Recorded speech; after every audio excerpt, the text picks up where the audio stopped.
बघा, ज्या प्रकारचे आरोप सगळ्यात प्रथम जे लोक लावत असतील किंवा लावत आहेत त्या लोकांना पक्षाने बडतर्फ केलेलं आहे, निलंबित केलेलं आहे। निलंबित लोकांनी अशा प्रकारची भूमिका अदा करून प्रेशर बनवण्याचा, दबाव बनवण्याचा, पक्षावरती अशा प्रकारे पक्षाला बदनाम करण्याचा हा प्रयत्न आहे। रामजी गौतम साहेब राज्यसभेचे खासदार आहेत, महाराष्ट्रामध्ये त्यांना प्रभारी म्हणून लावण्यात आलेलं आहे, इतरही राज्य त्यांच्याकडे आहेत। इमानदार व्यक्तिमत्व आहे, साधं व्यक्तिमत्व आहे। त्याच्यासोबत इथे महाराष्ट्रामध्ये जे प्रभारी दिलेले आहेत विदर्भाला, त्या विदर्भात दिलेले सुनील डोंगरेजी, पृथ्वी शेंडेजी, दादाराव विखेजी हे सगळे निष्ठावंत आणि मुळापासनं बहुजन समाज पार्टीत काम करणारे कार्यकर्ते राहिलेले, ज्यांच्या हातात बहनजींनी स्वतः त्यांना पदाधिकारी बनवलं महाराष्ट्रामध्ये। या इलेक्शनमध्ये ज्या काही तिकीट वाटप झाल्या त्या तिकीट वाटपामध्ये नेहमी असं होते की पक्षाला तिकीट मागणारे 4, 5, 10 लोक राहतात, परंतु तिकीट तर कुणातरी एकाला मिळेल। त्यामध्ये जर एकाला तिकीट मिळाला तर निश्चित तौरपर इतर 9 लोक किंवा 8 लोक असतात ते नाराज होतात। ही नेहमीची परंपरा आहे, प्रत्येक पक्षात असते। परंतु जेव्हा एकदा तिकीट डिक्लेअर झाला त्यानंतर पक्षाचे काम करण्याकरिता, पक्षाचे वोट बँक वाढवण्याकरिता, पक्षाच्या प्रचार प्रसाराकरिता हा कार्यकर्त्यांनी काम करायला पाहिजे। हाच कॅडरचा गुण असतो। त्या कॅडरवाल्या कार्यकर्त्यांना हे समजायला पाहिजे की इलेक्शन्स येतील जातील, इलेक्शनमध्ये जर आज कमी जास्त वोटिंग मिळाला तर त्याचा जबाबही आपल्या कार्यकर्त्यालाच लोकांना द्यावा लागतो। कार्यकर्ता मरमर करून राब राबतो आणि त्यानंतर ऐन इलेक्शनच्या कामात, इलेक्शनच्या वेळेस जर काही संधी साधू लोक पक्षातीलच जर असतील आणि ते संधी साधू लोक जर पक्षाला बदनाम करून रूमर फैलवत असतील तर हे वाईट आहे। पक्षाला यामुळे काही उंचांक मिळणार नाही आहे किंवा तुमचीही काही खूप वाहवाही होणार नाही आहे। पार्टी ही फुले शाहू बाबासाहेब आंबेडकर आणि मान्यवर कांशीराम साहेबांच्या विचाराची पार्टी आहे। राष्ट्रीय लेवलवरती बहन कुमारी मायावतीजी या देशाचं नेतृत्व करत आहेत, पूर्ण बहुजन समाजाचं। अशा परिस्थितीत निळ्या झेंड्याची मुवमेंट आपण आपल्या कांद्यावर घेऊन चाललेलो आहोत। BSPचा कार्यकर्ता हा कॅडर कार्यकर्ता आहे, परंतु काही संधी साधू लोक जर या कार्यकर्त्याला भटकवत असतील आणि अशा प्रकारे पक्षाला बदनाम करण्याचा षडयंत्र करत असतील, आम्ही त्यांचा निषेध करतो। असं कोणी करू नये आणि कार्यकर्त्यांनी अशा लोकांच्या भूलथापेला बळी पडून आपल्या पक्षाला बदनाम होऊ देऊ नये। ज्या लोकांनी मला आज नागपुरामध्ये जे वोट बँक मिळाली, मला तिकीट दिलं, माझ्यावर भरोसा जतवला, त्या भरोश्यामध्ये माझ्याशी जे बनलं तेवढा सगळा प्रयत्न मी केला।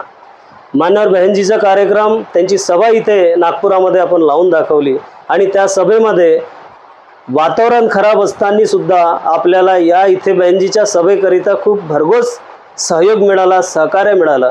परंतु बहनजीची सभाही सक्सेस नको व्हायला पाहिजे अशा प्रकारच्याही षडयंत्र काही आपल्या नागपूरच्या कार्यकर्त्यांतर्फे करण्यात आला। शेवटी पक्षांनी काही लोकांवर कारवाई सुद्धा केली। जे लोक आज बोलत आहेत, आंदोलन करत आहेत, ते पक्षाला ऑलरेडी निलंबित केलेले लोक आहेत आणि निलंबित केलेल्या लोकांचं आम्ही का म्हणून ऐकणार? तुमच्यामध्ये काय पक्षाप्रती निष्ठा इमानदारी आहे तर ती निष्ठा इमानदारी तुम्ही साबित करून दाखवायला पाहिजे होती। पक्षाला तुम्ही निवेदन द्यायला पाहिजे होतं, सांगायला पाहिजे होतं की आम्ही काय गुन्हा केला। तुम्ही पक्षाला एक आरोप आपल्यावर त्यांनी लावला आहे की योगेश लांजेवार पार्टी कार्यक्रमासाठी 500 रुपये देत नाही, बहनजीच्या कार्यक्रमात 50 लाख रुपये लावण्याचा पैसे आले कुठून आणि प्रचारासाठी 2.5 कोटीची जी बाब समोर आली ते 2.5 कोटी रुपये आणले कुठून, हा एक मोठा प्रश्न आहे त्यांनी उपस्थित केला।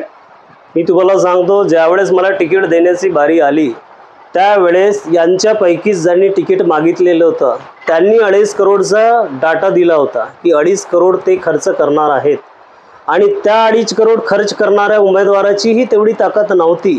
जेव्हा मला पक्षाचे तिकीट मिळायला पाहिजे अशी भूमिका जेव्हा अदा झाली, कारण नागपूर महानगरपालिकेमध्ये 2017मध्ये माझ्या परिवारामध्ये BSPची नगरसेविका बनली होती। त्यानंतर माझा जो कार्यकाळ होता त्यातल्या त्यात उत्तर नागपूर निवासी असल्यामुळे पक्षाच्या वरिष्ठांनी हा निर्णय घेतला की आपल्याला BSPचा आपला जो उमेदवार आहे तो उत्तर नागपूरचा असावा आणि जो जिंकलेला आहे, कॉर्पोरेशन जिंकलेला आहे, ज्याच्या मागं मॉप आहे आणि ज्याचा चेहरा किंवा त्याच्यावर कुठल्या प्रकारचा दाग धब्बा नाही आहे, अशी क्लीन पर्सनॅलिटी असेल तर आपल्या पक्षाला कुठेतरी लढत देता येईल आणि आपल्या पक्षाच्या मागच्या वेळेस जो वोट बँक हे झाला होता त्याच्यात कुठेतरी उभा राहील याकरिता माझी निवड करण्यात आली। आणि ज्या वेळेस निवड करण्यात आली तर मी माझी जी ऐपत आहे त्या ऐपतीनुसार मी बोललेलो आहो। हा जो दुष्प्रचार करण्यात येत आहे तो त्या लोकांनी तिकीट मागताना केला होता आणि त्याच याच्यावरती मला बोलण्यात आलं की ठीक आहे, फलाना उमेदवार 2.5 करोड खर्च करणार आहे, तुम्ही किती करणार आहे किंवा तुम्हाला एवढं करावं लागेल तेव्हाच तुम्हाला हे राहील.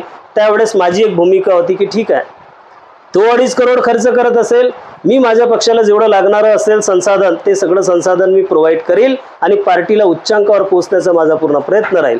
आता मला सांगा, ज्यावेळेस ह्यांनी जो म्हटलेला आहे की 500 रुपयांनी 1000 रुपये, ज्या वेळेस बहनजीचे कार्यक्रम असतात, ज्या वेळेस पक्षाच्या कुठल्या मिटिंगा असतात, ज्या वेळेस पक्षाचे कार्यक्रम चालले, माझ्या वारड्याचे चालले, इतर जेही काही कार्यक्रम चालले, त्या सगळ्या कार्यक्रमामध्ये योगेश लांजेवारचा 10 वर्षाच्या 5 वर्षाच्या रेकॉर्ड तपासा की त्यावेळेस त्यांनी कुठं पैसे देण्यामध्ये कमी पडलं, कुठल्या कलेक्शनमध्ये कमी पडलं.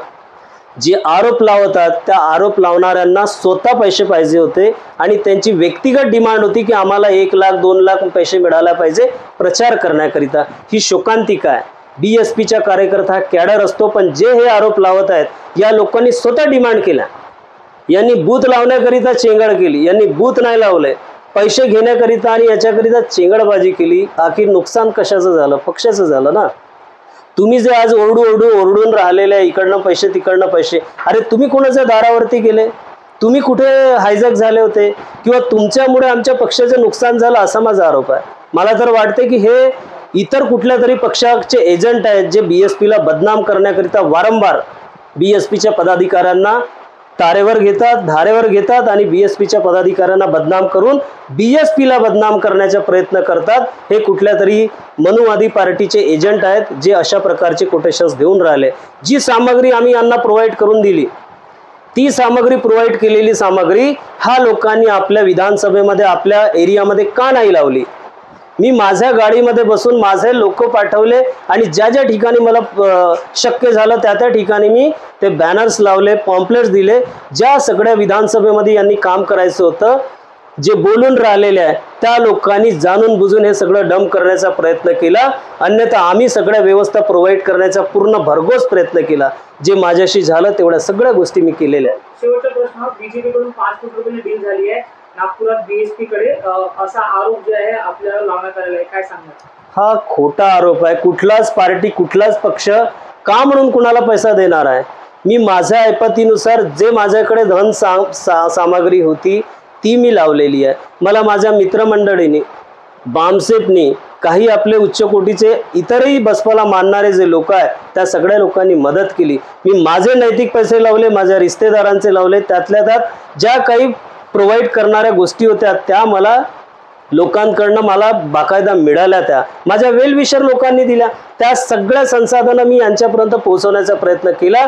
परंतु यांच्या मनात जो डाऊट आहे, हे पक्षाला नेहमी बदनाम करणारे लोक राहिले, म्हणून या लोकांनी पैशाचा व्यवहार दाखवला. कुठल्या प्रकारचा पैशाचा व्यवहार दाखवला साबित करून दाखवा तुम्ही. आणि असा व्यवहार करून जर मी व्यवहार केला असता आज मी कुठल्या याच्यावरती राहायला पाहिजे होतं? आम्ही पक्षाचे निष्ठावंत कार्यकर्ते, आजपर्यंत योगेश लांजेवर कुठलाच दाग नाही आहे. आजपर्यंत पक्षामध्ये कोणीच म्हणू शकत नाही की लांजेवार सारखा व्यक्ती काय. माझी पर्सनॅलिटी जी आज होती, काल होती, ती आज आहे आणि उद्याही तीच राहील. मी एक निष्ठावंत इमानदार कार्यकर्ता होतो. पक्षानं माझ्यावर भरोसा जतवला, त्या पक्षाच्यावर मी शतशः आभारी राहील आणि नम्र विनंती करतो की अशा प्रकारे पक्षाची बदनामी करण्याच्या बजाय पार्टीला कसं आपल्याला वरती नेता येईल हा प्रयत्न करेल, तोच खरा कॅडरचा कार्यकर्ता आहे. माझ्यासारख्या व्यक्तीवर कुठल्याही प्रकारचा आरोप तुम्ही सिद्ध करू शकत नाही, कारण त्यातला मी नाही आहे तुमच्यासारखा की माझ्या पक्षाला बदनाम करायला रस्त्यावर उतरणार आहे.